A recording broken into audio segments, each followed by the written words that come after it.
only 1 minute late this time, which I think is an improvement. All right, we're live. Yay. All right, hi, welcome back to what might be the most chaotic episode of Films and Fantasies with Kaylee yet. Uh, I fucked up. I fucked up.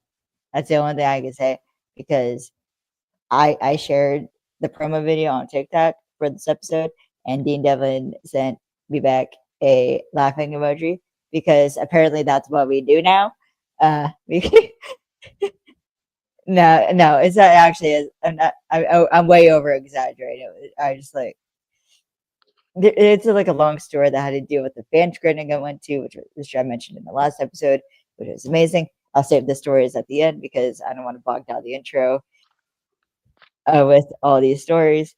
So, and plus, we're not even talking about the librarians tonight. We are going to be talking Almost Paradise, Season 2, Episode 1, The Magellan Cross.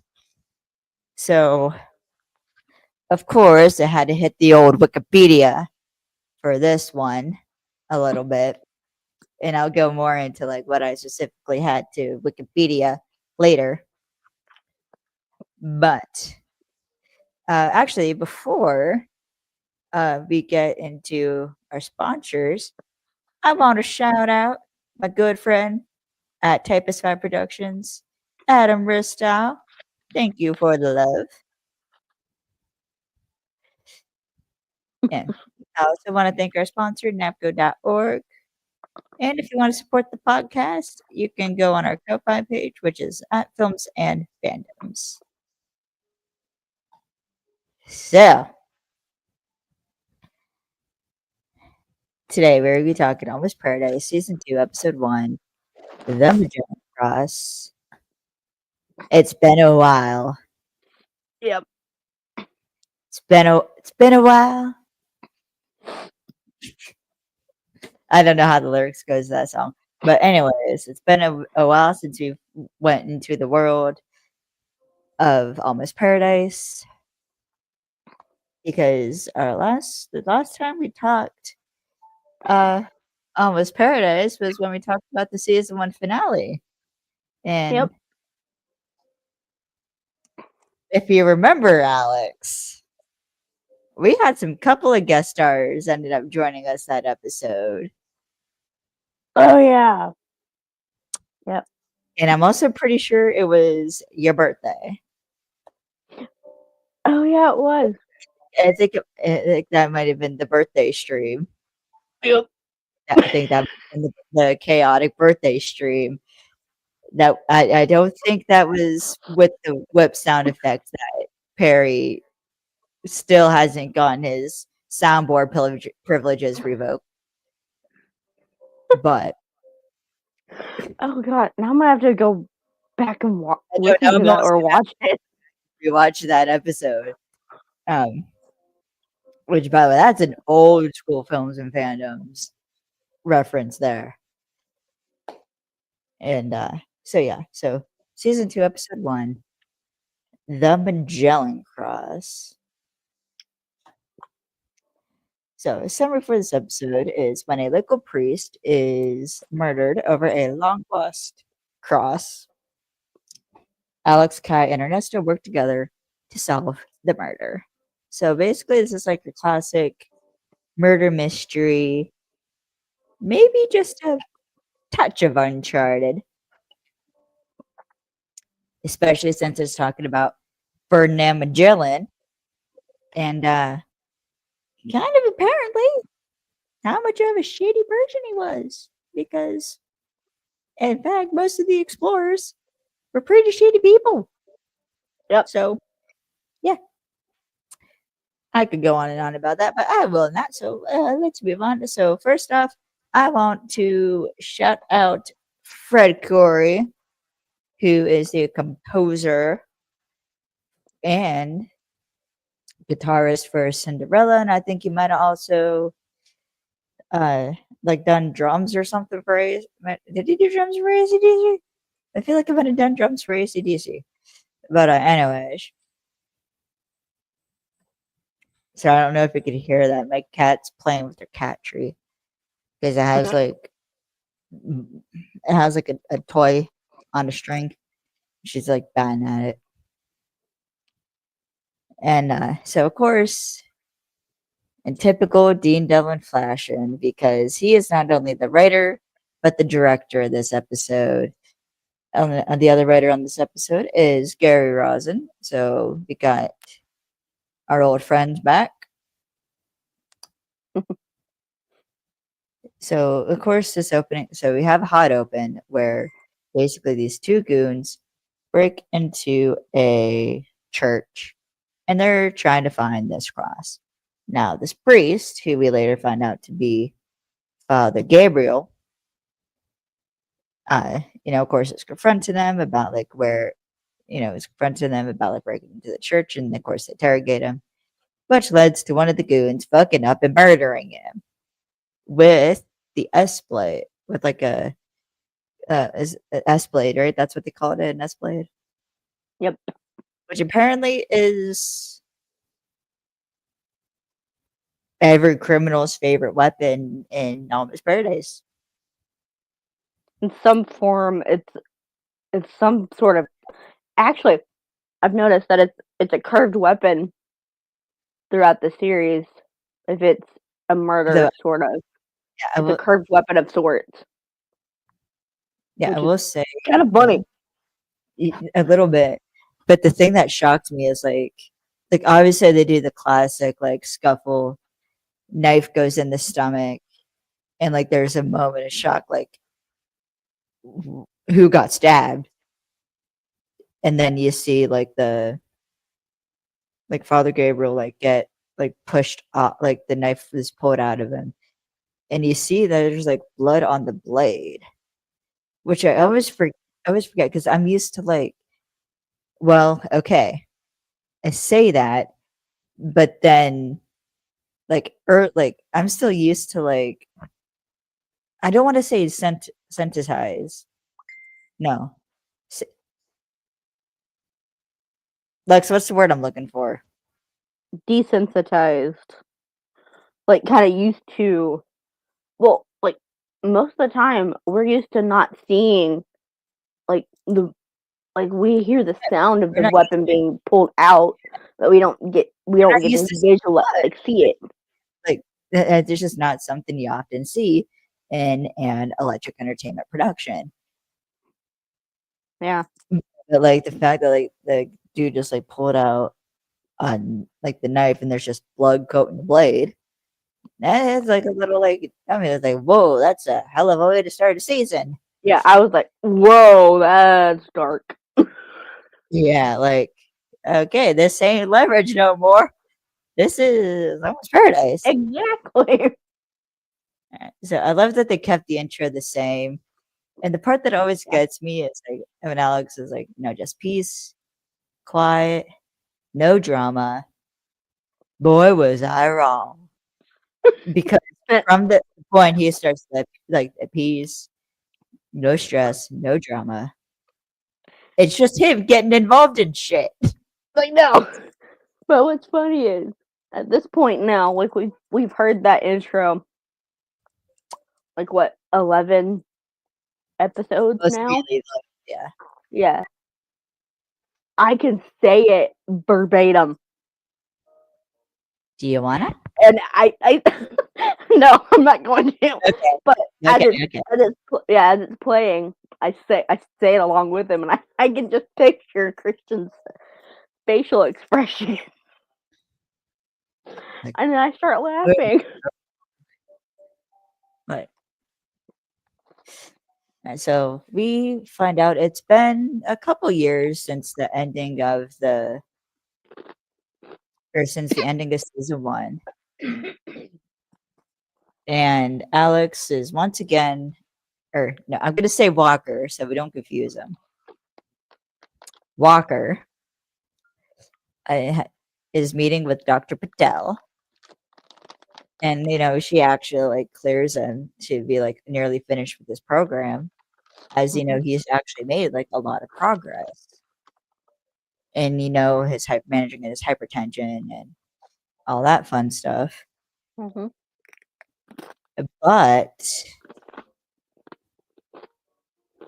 what she reveals is that now he won't be getting his disability checks, as he's been cleared to be off disability, essentially, I think, is what this like exam was that he was on. Or move towards not needing it. Yeah, but essentially what kind of freaks Alex out a bit is that he's about to lose his disability checks because he's Yeah. become semi-reliant on his disability checks. And Yeah. I want to point out that that Walker hasn't overturned shit. But what's funny is then Dr. Patel brings up the idea of like, yeah, like maybe, maybe you should start like getting back into the dating scene. And then of course Walker has to try and flirt with her, even though I'm pretty sure she's like, I don't know if she's like married. I know she has a kid, or she has a boy, like a little boy. Yeah. Well, I say little, I mean he's probably like preteen now, Yeah. but like she has a son. And of course Walker's like, you flirting with me now? And it's just like, Isaiah, And which not gonna I was lie, like, dude, you're an idiot. yeah, yeah, which yeah, when we see is kind of like momentary freak out that like his disability checks might be going away soon because she, signed, cleared him essentially. Yeah. And I like, how Walker says that like I haven't thought about my life outside the program, or like that's one of the lines he says is, or that's one of the lines he says in this like little speech. And I like that because like he, it shows progress that he hasn't thought of the future, because it means he's in the present. He's not stuck in the past, like Yeah. I think it was in season one, where he had just come fresh from this like recent trauma. And at this I point, will he's say like, 9 months well, is like still fresh. yeah, the way that I see it is the way what he says is like all he's known is getting through this program, trying to get healthier. Better Oh, not only mentally but just physically in is, his emotional being yeah. Well, it's all to tied get together. better emotionally and try to make friendships and try to move on from the trauma that he experienced. I know And it'd now be that he has that, he's like, now what? Now what do I do? yeah, He's because he's confused. like, yeah, and essentially, Dr. Patel shows him like two different paths, Yep. because she's like, you can go back to the States and, go back to your life in the States, or you can settle down permanently in the Philippines. And did you notice if this is very, very subtle, but when she mentions the going back to the States, his eyes start to show panic. He starts to freak out a Yeah, little bit. think about it. It's been at least like 2 or 3 years probably since Yep. he's been in the States. And if you think about it, he was in Yep. About Spain. 3 years now. Yeah, I would say roughly about 3 years when you include the fact that, or it could have been longer, because last we know, Alex Walker was in Spain. He was Yeah. probably in a Spanish hospital for Quite some time. probably maybe 2 or 3 of those months, Yep. and then probably the rest, like another good like 5 or 6 months of that was probably just doing therapy. Now I don't know if they would send him back to the States for that. Probably they would have, but it's not clear whether or not he actually because if you think about it, like he was shot in like I think he was shot in like the shoulder, Yeah. and that's what's like messing with his. That's why like his blood pressure uh was up because of the stress, but also he suffered a traumatic injury to like that, like to like essentially the arteries, Yep. like the artery, and so like now that he's finally like calmed and like he can finally like manage his hypertension without, I'm assuming he's still not on meds, but he's figured out at least how to manage it. And for the first time, he's thinking, okay, what's next?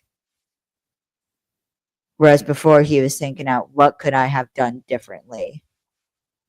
He's now thinking, what's next? And I don't think he's ever thought that before. Like, I mean, you can maybe argue that like, no, this will be make more sense when we get to the episode Deus Ex Wife Machina. But I don't even think with Claire he thought about, or his ex-wife Claire, I don't even think he thought like what's next. Maybe it was just like one of those things where like he met a girl he liked and did like what he thought he was supposed to do, but like he just kept ignoring that work got in the way, and that's what eventually led to them breaking up. And then him losing contact with his daughter. Though I wish it made it more clear this season. That's like kind of my one. I guess you could say it's like my one bitch for this season. I don't even know if I would call it a bitch. It's like my one thing I wish they would have addressed this season is that, or Alex fixing his relationship with his daughter. Because we saw at the end of episode 10 of season 1, that's where they were headed.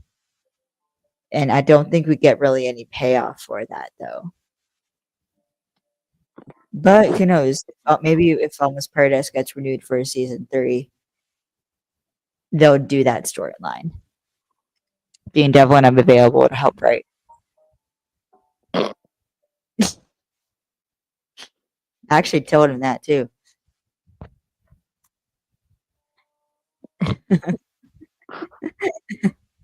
Moving on. Yeah, so then, of course, Walker's got to get on the dating apps, which is a very bad idea because apparently, somehow, Kai and Rita, who are both watching him, have not bothered to teach him about how dating apps work. Because admittedly, I've tried the dating apps one time, a couple times. Both times failed miserably. So I will not do the dating apps again.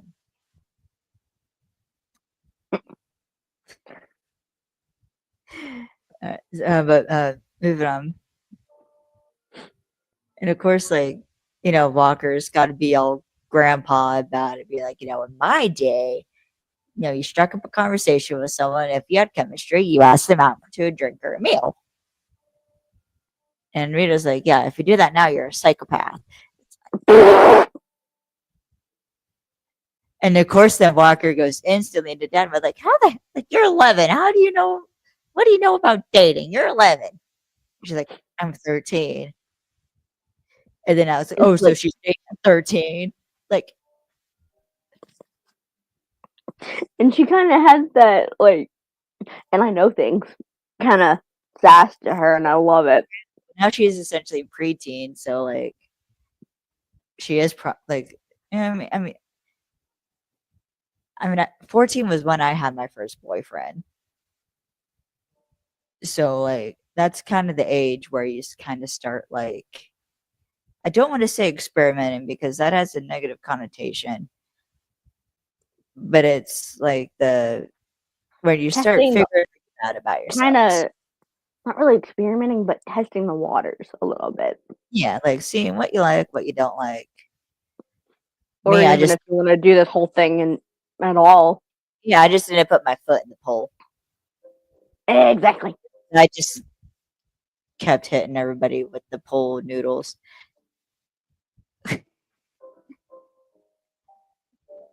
And of course, then I forgot that they brought up TikTok.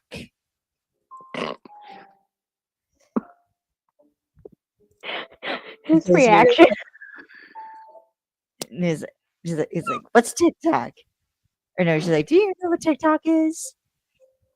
I'm just like, the sound a clock makes. That was funny. Do And not, I, do I not put that, honestly, do not put that on TikTok. Do not. I actually, I actually think that that was actually more Christian just ad-libbing that because he's I an want to old be man. so. Kind of. Oh, you know what that reminds me of? I don't know if What? you've ever seen. I don't know if you've ever seen NCIS, right? Gibbs goes, Uh, "What's the hashtag?" oh, the hashtag.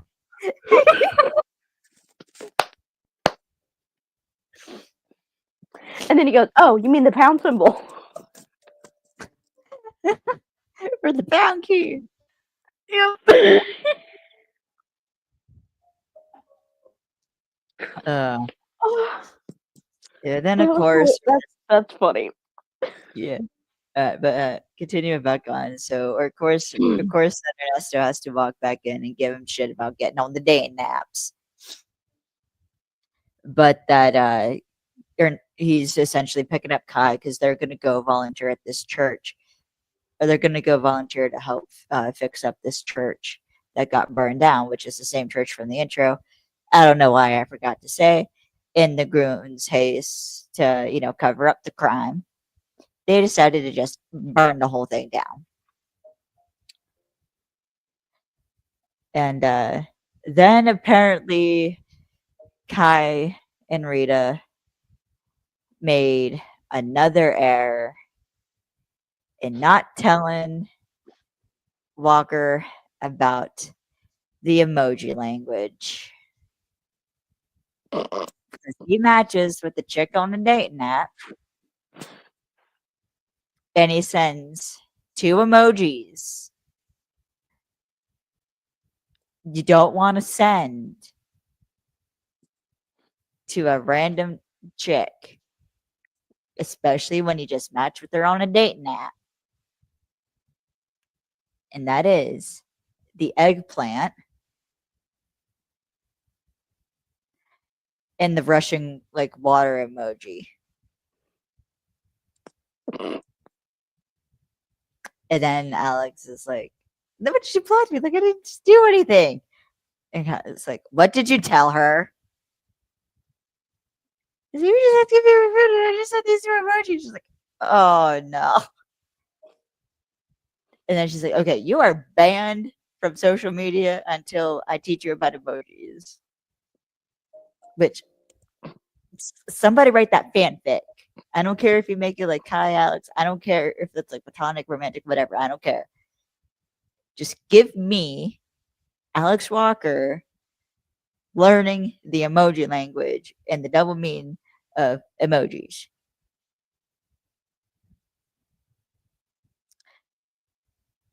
Pick only the eggplant emoji. I will say that. But moving on. So then, of course, Walker's got to be like, well, of course, Walker's got to, help out the church. And so he's, fixing it up with like everyone else.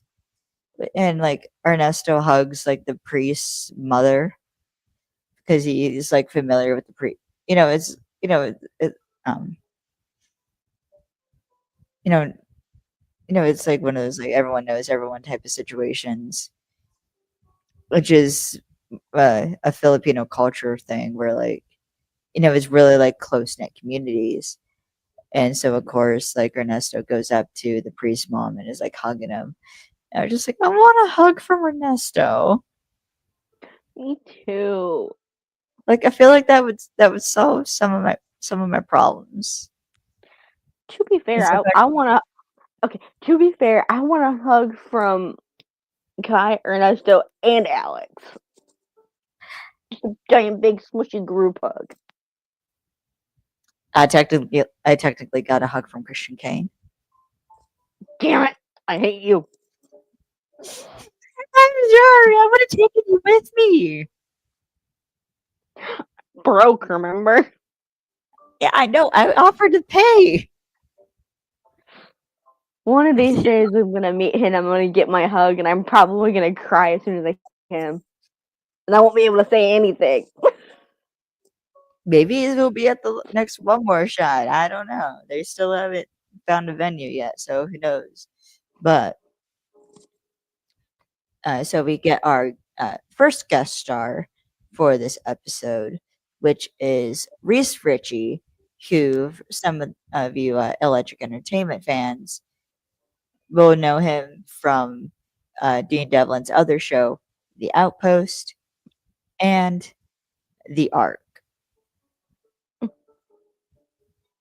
So once again, Dean Devlin reusing actors, which not a bad thing. I'm not harking on it. I'm not harking on it. If you got a good thing, don't mess up the formula. You know what I'm saying? Yep. And then we get to meet our second guest star for this episode as guess who as who pulls up a beautiful Filipina lady by the name of Anne Villejas. He was played by the beautiful, the talented Max Collins. And I don't know if you remember this, but I think when they were introducing, like when they were like hyping up season 2, like while they were shooting it, they announced Max Collins as like a recurring guest star. Yeah. As this is not the only time we see her, I should say. So, but I don't know if you remember this, but on Kane's, I think it was Instagram, he posted a picture of himself with his arm, wrapped around Max. No, nothing like, just normal. And I believe the caption was Beauty and the Beast. But you know what? I see it. All right, I see it. I see the vision. All right. And then, of course, this is at the funeral, by the way. This is at the funeral. Because then, of course, Walker's got to want to, he's, eyeing her up. And then Kai just looks over and is like, dude, we are at a funeral. Show some respect. Now, which my note is, Walker, keep it in your pants. You're at a funeral. No, this is not the time. This is not the time for you to be getting the hots for a chick that's like way out of your league. Is at the damn funeral.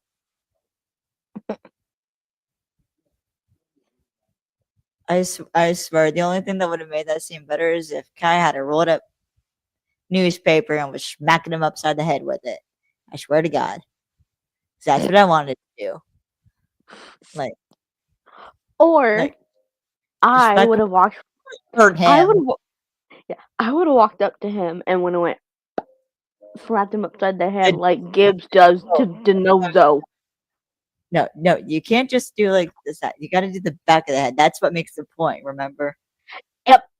I would walk up and say, "Come here," slap right up upside the back of the head, and go, "Stop that."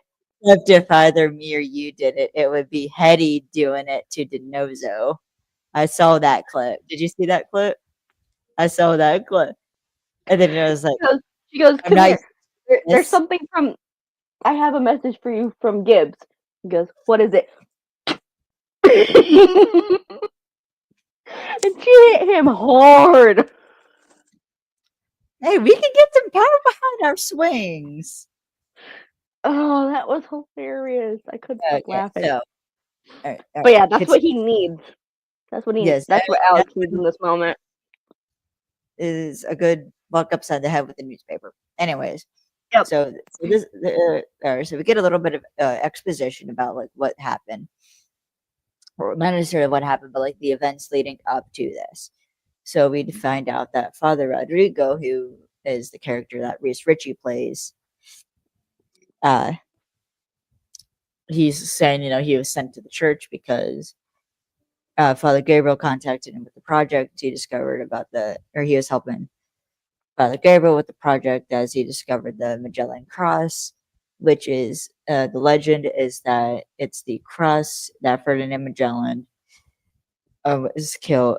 Like it was the cross he was holding when he was killed during the Battle of Mactan by Lapu Lapu, who's like not only one of the first Filipino heroes, but I think by my own personal research that I did, he's sort of a like a folk type hero, if you want to put him in like that category. And so I did some research on this. So there there is this is what I was Wikipedia in, by the way. So Okay. there is a monument in Cebu called the Magellan's Cross, which is a church that houses a cross believed to be put there by Ferdinand Magellan and symbolizes Christianity being brought to the Philippines. And uh, the story of Lapu Lapu is true, is that he did defeat Magellan's forces uh, in the Battle of Mactan, which did delay the Spanish occupation of the Philippines by over 40 years. And he was the chief. He refused to honor the Spanish crown. And before the Spanish brought Christianity to the island, he believed in like the animalistic Anito beliefs, which are beliefs that all living things contain spirits. And if you recall from the episode in Almost Paradise season one, Rise of the Kalange, they Mhm. bring up these like, older beliefs in like Yep. spiritual. It's like a form of spirituality. And another fun fact is April 27th is Lapu Lapu Day. So that's because that is, I believe, the day the Battle of Mactan ended, thanks Yep. to I Lapu looked it Lapu. up. Yeah, I looked it up, and yes, that's the day that it ended. Yeah, and there was also like I also did like read into it more, and in the wiki article they were saying how there was this like other chief who did more like the Cebu area. Like there was almost like the Cebuans who I believe were like one part, and then there were like the Mactans, Mhm. which were like Lapu Lapu's people that like he presided over. But like the where Ferdinand Magellan made the mistake was is he assumed that all the islands were ruled by one person, which I believe ultimately is part of what caused his downfall and why Lapu Lapu was able to hold off the Spanish conquest of the Philippine Islands. Uh, and now I think a lot of Philippine like I think it's like more common now for Filipinos to believe in Christianity. Um, I know that I obviously don't speak for every single Filipino person. All I had a few actually Filipino coworkers, and that's where I learned part of this from. So that's at least that's my experience. They're all lovely people. and one of them actually bought me my first legal shot, which was peach schnapps and Irish cream. Ew. Or no, or it was peach schnapps. I think it was peach schnapps and Irish cream. And I downed it, but I didn't realize what the NSFW name of the shot was. And this was like, an older like Filipino woman or Filipino woman who bought me this fucking shot.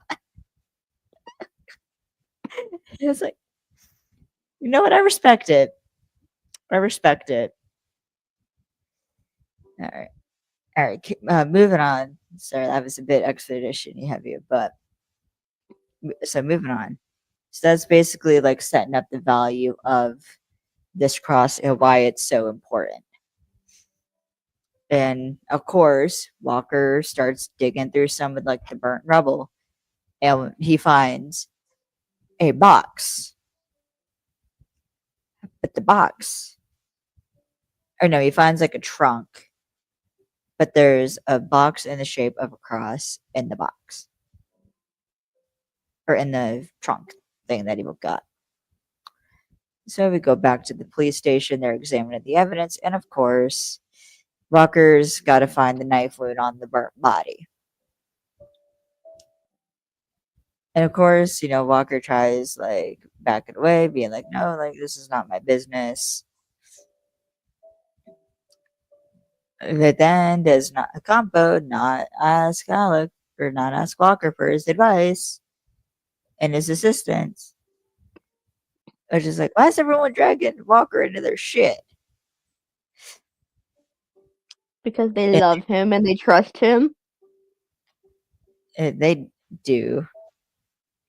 And also, well, and to be fair, at this point, Walker is trying to like give back more to the community, which is why he agreed to help fix the church. So I think their thing was like, oh, this is you giving back to the island. And so we get this other player mentioned named Denelli, who of course Walker knows. He was an antique or a stolen antiquities trader. And of course now they got to find out, okay, who like he wants this cross, and we need to, you know, uh, we need to bait out, we need to like get these goons out in the open and figure out who they are. So Walker gets the idea to use the box as bait during an auction to fund the restoration of the church to lure out the thief. And kind of uses the fact that Walker's got a little bit of a crush on Anne to get him to cooperate. It's like, oh, Anne's family is sponsoring the auction, so she'll be there.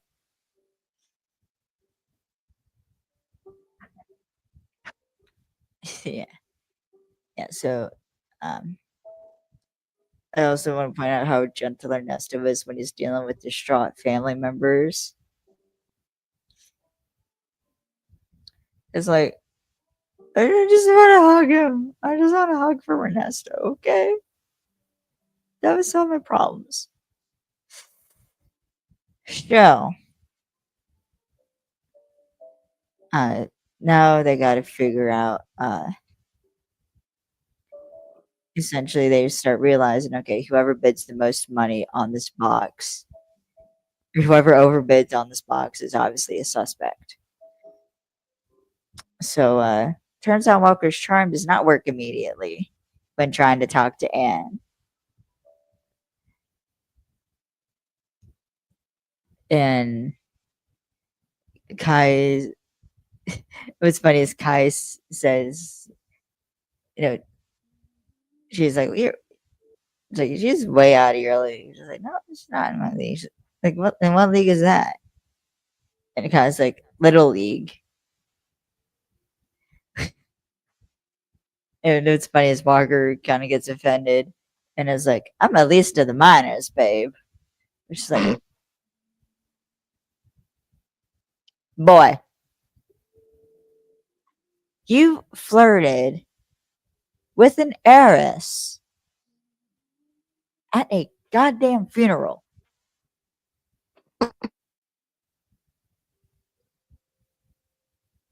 A funeral. You aren't even in the fucking little leagues at that point. And apparently, we also find out that Walker can't do math, which is probably why he's always fucking broke. Because Anne, uh, or because he's trying to like uh convert like the Filipino currency into US currency so we can better like process it, like how much these people are like bidding. However, Anne way outbids everyone by bidding 550,000. I believe it's what, yeah, it's whatever the Filipino currency is. And of course, like they hear that, and both Kai and Walker's eyes go big, and like, God damn. And then Walker's like, that's, and Kai's like, a lot. Because like, well, that conversion's not too difficult to do. If you have a comma in anything, it's going to be a lot. But that's like way more. So Anne wins the auction, obviously. And now uh Anne's their suspect. So of course, Walker's got to go, as the kids these days say, riz her up and riz her up from trying to get some information from her. So, well, no. I'm sorry. I'm getting ahead of myself. I misread my note. So, Kai and Walker follow Anne back to her house. They see, of course, Walker's got to like toss the hat up over the security camera, hop the fence, or have Kai give him a boost to get up the fence, and then Kai just goes through an unlocked door, and he gets so pissed off, and then he like gets off, and then you just hear a thud. Like, I know you know how to hop a fence. You're a fucking cop, essentially, Walker. Oh, you're an ex-cop, but you still should know how to hop a fucking fence. All right, and you're from Texas. All right,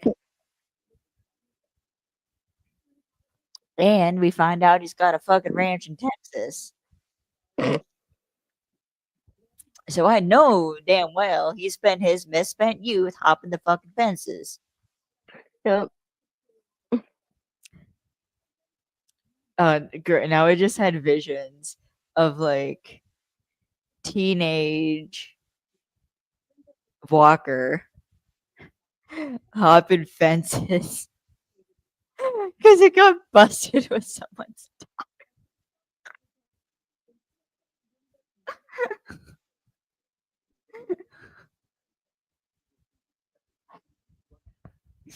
He got busted with someone's daughter. They're just running hopping fences until Uncle Danny can bail him out. But anyways, and opens up the box and sees that it's empty, and she is not at all happy. Which, of course, is suspicious. Because clearly she is expecting something. Not only did she overbid on an item that's been the target of thieves and was just involved in a murder. But she screams and throws the box when she finds out the cross isn't in it. Definitely something suspicious without knowing the real reason why she's upset. But that's a little suspicious. So Ernesto and Father Rodrigo are talking to this professor that uh, Father Gabriel had spoken about to his mom, and he had given him the cross to examine. So then they go and they find out Professor Lewis does not have the cross. He gave it to, I think, someone else to authenticate. Or no, he gave it back to Father Gabriel, who was like very protective over this cross.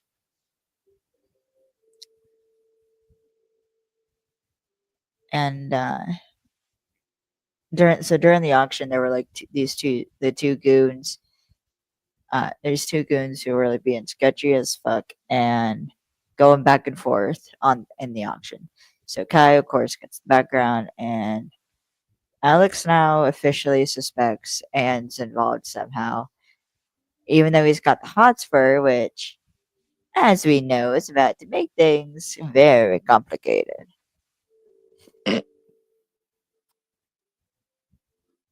And Of apparently course, now Walker's in therapy. of course, it gets complicated. That is true. But I forgot Walker was in therapy in season two, Oh yeah. which I was like, of course, then my dumbass went to think, is this the first Christian Kane character that's like went to therapy because like they needed it? Yep. Of course, then by Brewin. Another thing that connects me and Alex Walker is we're both in therapy.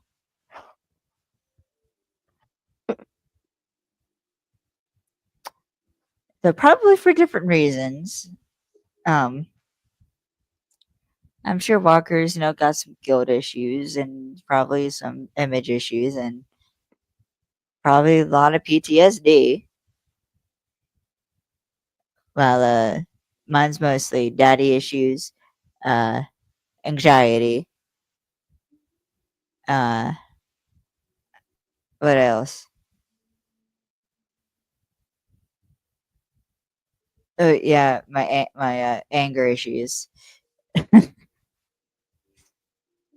But anyways, moving on. So this is the part where Walker's got to go riz her up or riz Anna to try and get some information on why she wants the cross and what her motive could be. So, and Anne has a beautiful singing voice, and she's singing a traditional Filipino love song, and is very damn good looking in that dress, if I say so myself. I could never pull something like that on. I could never pull something like that off, but I respect it, and it looks damn good on her. And surprise, surprise, the Walker charm does not work on Anne because he goes about it the wrong way. He starts complimenting her singing voice, and then Kai's because Kai's listening on an earpiece outside, and she says like everyone compliments her singing, compliment her choice of song, and so that's what he does, and it turns out it actually works a bit.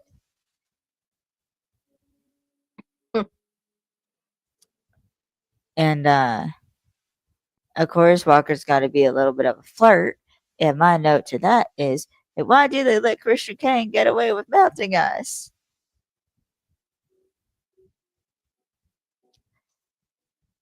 Because it would work on me. Oh my god. Sorry. Where are we at? Okay, 50 minutes.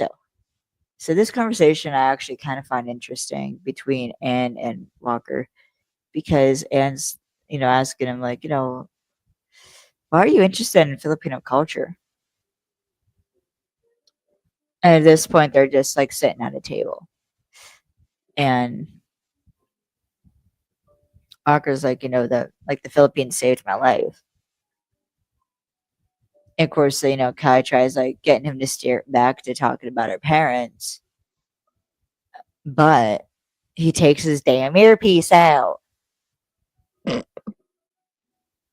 again.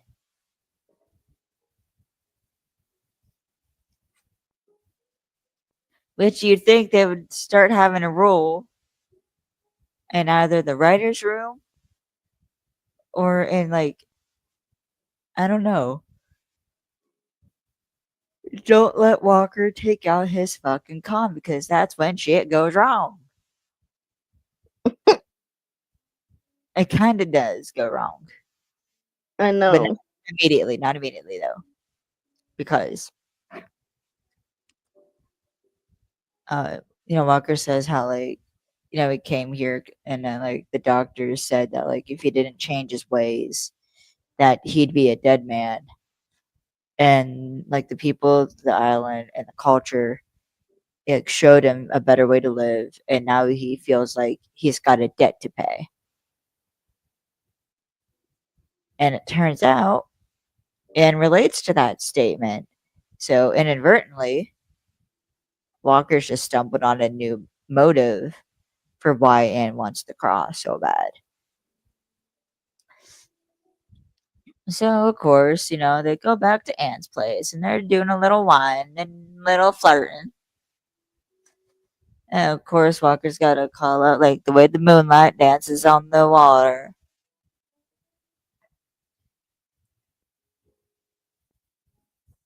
And Kane looking damn good while he's doing it. And Aaron's like, he calls out, oh, I'm so sorry. So the way Mr. Walker kind of flirts to Anne, and she's like, he was calling out that like despite her privilege, she cares for family, country, and passion, and like passion something you can't fake. Of course, then she asks him like what he's passionate about,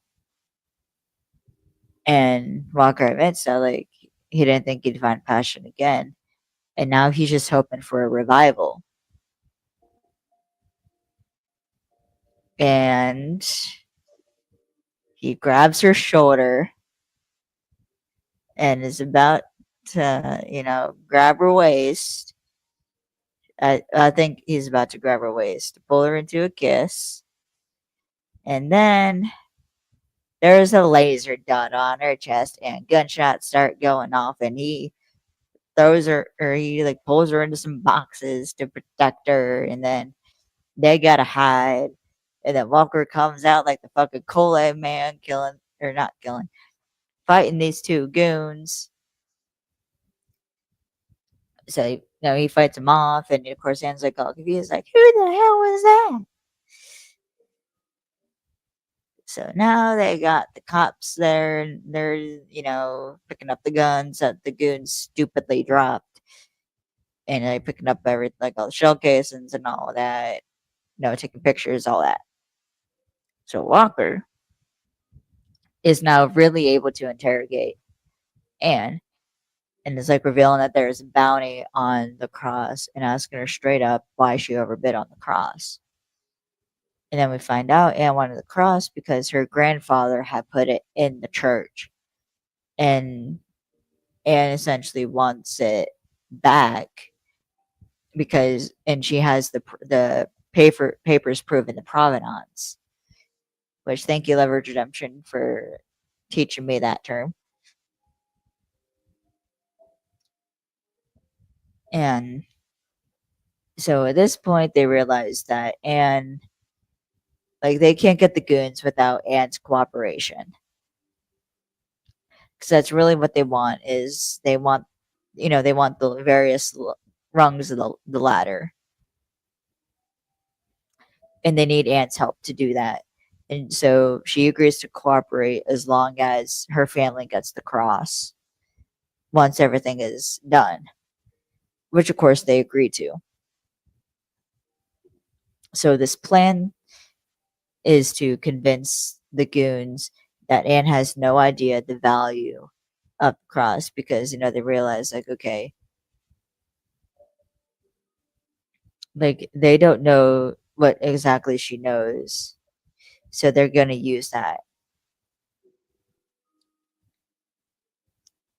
And so they have a compo schedule a press conference because we know a compo likes the spotlight. He So he has this like press conference saying that Anne is going to donate some of her personal artifacts from her collection to uh, the city museum, and that the proceeds will go towards helping to rebuild the church and some of the youth programs uh, that the church provided. But the important thing that they announced during this whole press conference is that a truck will be scheduled to leave later that night or later that day, sorry, with all of these like artifacts. So that's essentially the plan. Is a little bit of misdirection. Well, I don't want to say misdirection, but more like a little bit of theater. And another interesting thing is that Ernesto added goes with Father Rodrigo to the gym where Father Gabriel had often, hung out at, playing basketball. And he discovers a statue being put there. Of course, Ernesto thinks, okay, cross is in the statue. And it turns out the truck plan works. And Walker got his confession, and they managed to get most of the goons. There were some who managed to escape, but and it also turns out that Ernesto's correct and that the cross is in the statue. But because it's not an electric entertainment production without having a massive twist, Father Rodrigo is actually Danelli.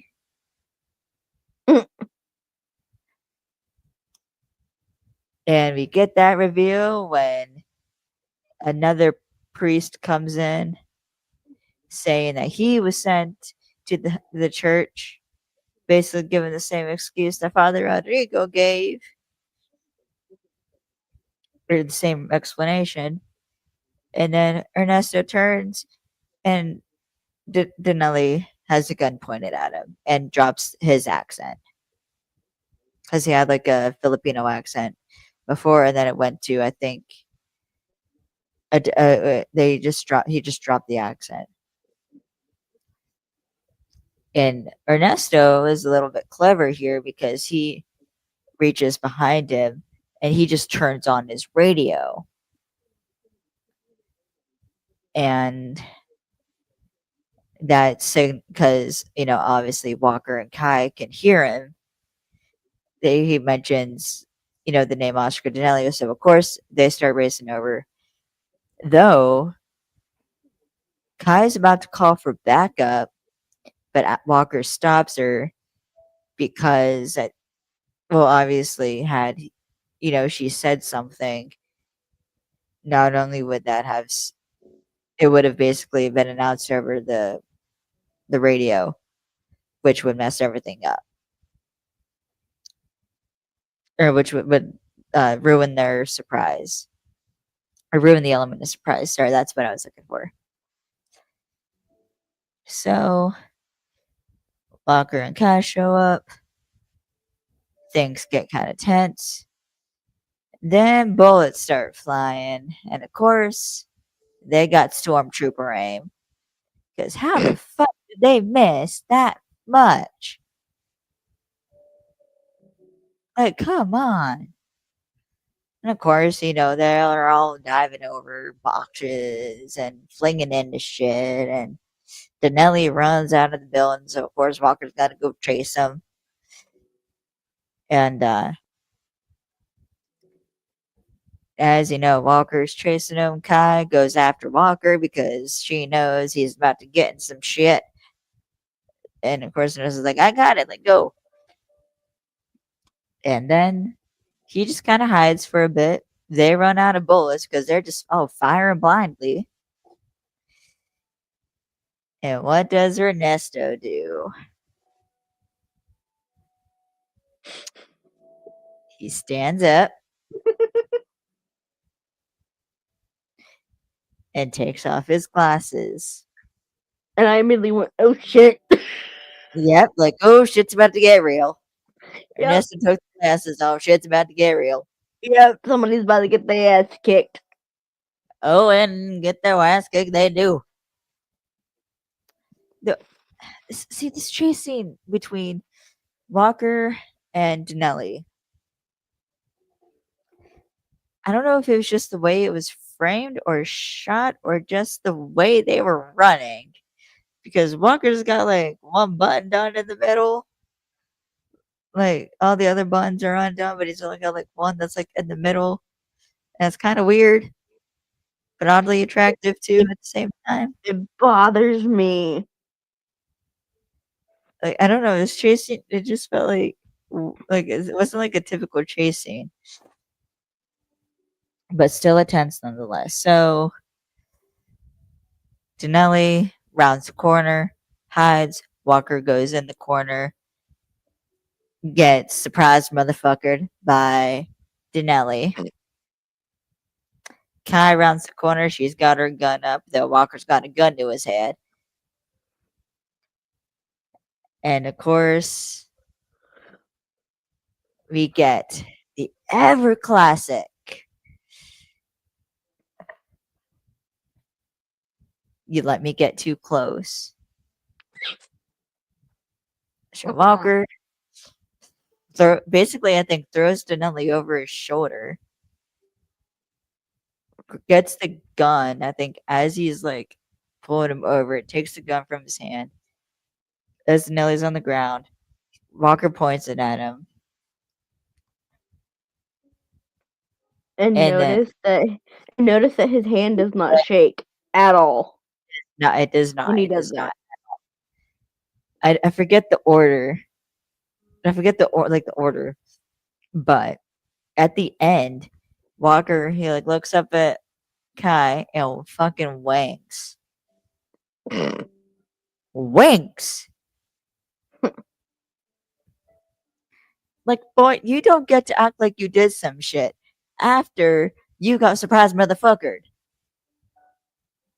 Like, that's not how that works.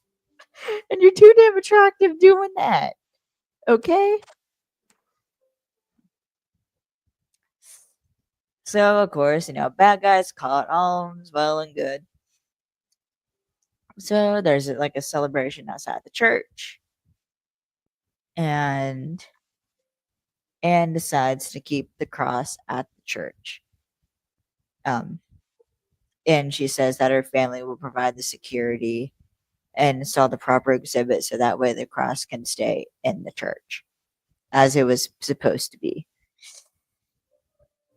And of course, Anne's about to leave, so Walker he tries to shoot a shot and gets shot down. Not surprising because starts saying about like, just do me one favor then. When you think about the way the moonlight dances across the water, I want you to think of the night we shared. Of course, Han's like, oh, you mean like when I was fucking shot at? And we're no, there were good things. It's like, boy, you picked the wrong fucking thing. So of Yep. course she leaves. And of course, Kai and Ernesto gotta go give him shit about it because you ain't best friends if you don't give each other shit about their bad flirting choices, which I know you have done for me because I have made some bad flirting choices. Yep. And I wanted for the record that I did not flirt at all when I was at the fan screening of The Librarians the next chapter. Even though I had 2 drinks. I'm gonna point out that I did not. And of course, Ernesto, being the wise sage and little shit, as I say, magnets repel and attract. And of course, Roger's like, nah, nah, she's enemy. Like, give her time, she'll be enemy. It's like, boy.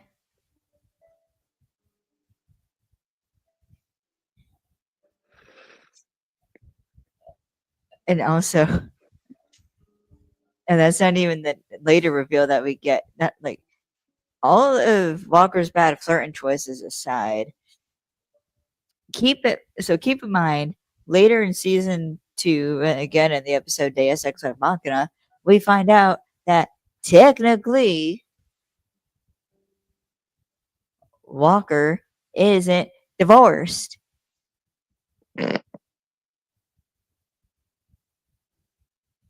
Cause he never signed the fucking divorce papers.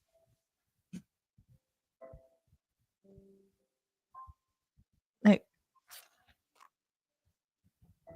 boy, what are you doing out here flirting with people out of your fucking league when you wait sign and it's been like 5 years now since your wife freaking left you and you ain't signed the divorce papers yet. Like, what are you doing? So yeah. So those are actually all my notes that I have on this episode. I I thought went this through all of mine. uh, I thought this was a very good. What is my cat doing? Sorry. I just hear like crinkling. I think it's her one toy. It's her one toy. I know it's a toy. But I just hear crinkling and it's like, but I thought this episode was actually a very good start to the season. Okay. Can we get hold on, can I turn my hold on. Can I hold on, I'm slowly turning my monitor. Oh shit. Hold on. Can I there. Oh, wait, let's see. Oh my goodness, she's so cute. Yeah, except when she does that at 3 in the fucking morning. No, but I never. What? Look at her being all cute. Hold on. Ah, shit. Oh, no, no, she's scratching. Oh, no, okay, no, never mind. Ah, shit. Sorry, I nearly tilted my monitor too much. Yeah. I got her. That's good. She really likes that crinkle ball. That's what she's playing with, by the way. It's like a crinkle ball toy. That's like foil. That's adorable. Yeah. Yeah, it's my cat. All right, anyways, I thought this is actually a very good start to this season, and I think it also like establishes like where I think it does show really well what like Walker's journey is going to be this episode or what this season because it's the his idea that like he wants to give back to the island that saved his life and like he this is how he could do it, but he's also I think in the back of his head thinking like what's next because it's like the first time in a while he's thought about that, which also I think is part of like why he's so keen on wooing and because maybe part of him is thinking like maybe new relationship will be what's next. Except of course he had to put the bar too high that he couldn't reach it. But I don't think it's too much. This season's been out a couple years, or actually, yeah, couple or like a year now, and it's no surprise that Anne and Walker do not work. And actually, the later episodes do a good job of explaining like why it would have never worked to begin with. But yeah, so those are kind of like all my notes. I'm trying to think of anything else I really want to add. Do you have any final thoughts? Maybe Nope. something you noticed that I didn't. I just really love this episode. Yeah, it's light. It's a little campy. It's also fun.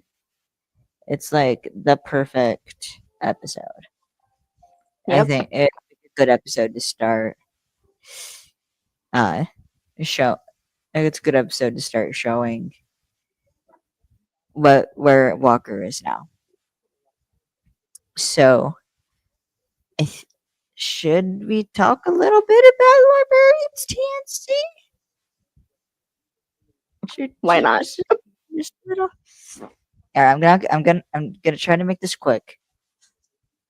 But basically, so the librarians, the next chapter started, and I must say, I fucking love it. It is So so do I. good. The cast like feels so good together. Storytelling's exactly what you'd expect out of the librarians. It's like it's cheesy, it's fun, it's heartwarming, and just a damn good time. And also, the okay, I gotta bring this up. How does Dean Devlin always find the best looking cast with the best talent? Because that man I s has skill. He does. Like, I swear, he picks his cast. Like, granted, like, they're all good in their own right, but like, they're all talented, they're all freaking attractive, and, like, they're just, like, generally nice human beings. Yep. And I know that because at the fan screening, I got to meet 3 of them, and they were, like, all super sweet. And, like, hugging like, I have photos on my phone of, like, them hugging me, and they were all, like, super appreciative, like, when I was said it, like, like, "You guys are really doing the library proud." Like, "Oh, that means so much to us." They're like, "We're doing the library proud because they I do think it's a bit intense, like going into a fandom that passionate. And also, I don't want to say having the cards stacked against you, but I think a lot of people, when they found out it was a reboot, they're like, how are they doing a reboot without the original cast? And admittedly, I was a little bit of one of those people, but then I saw that clip on Electric Con and I saw the first episode at the screening, and like all my fears were gone. Like it literally is like perfect. Like they're like the perfect cast, and it's amazing. They will not never get over Callum McGowan calling me love because that made me blush. And we're not even getting into the shenanigans of Dean Dillon because we don't got the time.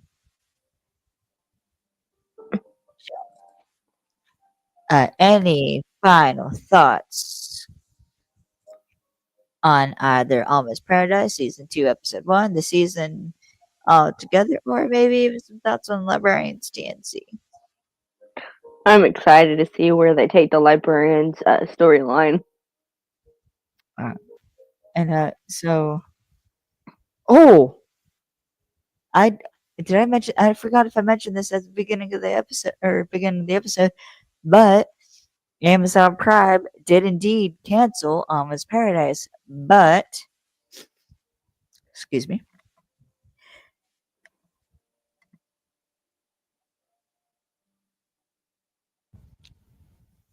my apologies. So yeah, so Amazon Prime did cancel Almost Paradise. However, Dean Devlin said in the interview about, or the article I read about Prime Video canceling Almost Paradise, he is actively shopping for a new home for Almost Paradise. So we'll see what happens. And this is actually something that I saw a different article. Dean Devlin has never had a show that stayed on one network because Leverage started on TNT. Yep. They canceled it. It was revived as Leverage Redemption, which is uh first it was IMDb TV, then they changed it to Amazon Freevee, which was season 2 was the Amazon Freevee, and then season 3 is now fully Amazon Prime. You have Almost Paradise, which season 1 aired on uh WGN America or something like that. America, Um, and and then then it went to Amazon. it went back to Amazon. It went to Amazon Prime. Librarians, or yeah, TNT originally, and then the revival yep, of Librarians, the next chapter, started out actually on the CW, which is, I'm not gonna lie, was part of the reason why I was a little apprehensive about yep, the reboot was the fact that it was gonna be on the CW because quite frankly, after I'm still a little pissed at the CW for how they treated Supernatural. yep. But then And they moved it to where it is now, and that's yeah, a so good thing essentially, for it. yeah, I think Dean Dillon described it as almost like coming home again Yep, because now they're back sort of on the network that like really propelled electric entertainment into what it is today, because it was TNT that aired Leverage and the Librarians. So, maybe, who knows, maybe TNT will want to do season 3 of Almost Paradise. I wouldn't be mad about that. I wouldn't be mad about that. But of course, I'm sure if it happens, Dean Devlin will announce it in due time. We just all gotta hope for the best, I guess.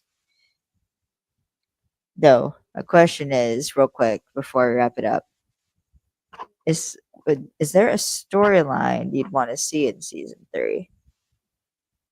Like, what do you think? Um, What, I don't know. hmm, okay. Because I actually kind of have one, and it kind of a little bit would be like a fan casting with like me and you.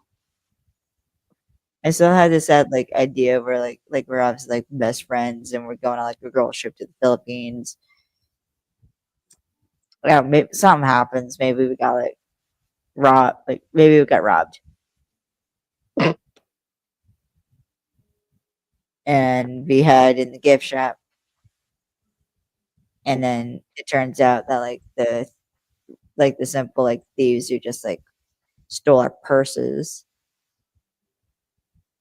are part of like a bigger thing. I don't know specifics. I'd have to actually work out, but that's an episode I would want us to be in. And of course, a lot of references to this podcast because why the fuck not? All right, so I think because I think said pretty much everything I wanted to say. Is there anything else you wanted to add before I wrap up? No, I'm good. Okay, so first I want to thank our sponsor, Nofco.org. If you want to support our podcast, you could buy a coffee on Ko-Fi at Films and Fandoms. We have a Discord, and that's the invite code if you want to join our Discord. Our Instagram is FN Fandoms with Kaylee and Lex. I will try my best to keep posting all that. Our Twitter is FN Fandoms. Facebook, Films and Fandoms. It's my website, KayleeSantelacting.com. My Twitter, MissMovieFan_67. My TikTok, MovieFan underscore 67. If you want to follow me on social media and follow the podcast on social media to know not only when the next podcast episodes will be and what it's going to be on, but what type of shenanigans we get up to. And you can also follow Alex on Instagram at Alex the Alley Cat, on Twitter at Alex the Alley Cat, TikTok Alex the Alley Cat, and go on and support our friends at Mall Media Works. They got some exciting projects going on. Go ahead and follow them on Facebook to get up to date information on their exciting projects. And trust me, they are exciting. I get the inside scoop. So, all right. So, the next episode of Almost Paradise. So, season 2, episode 2, the episode is titled Breaking Badminton, which turns out to be about an underground badminton competition. And as that actually kind of throws me back a bit to when I was younger. With Memorial Day just having passed, I remember going to,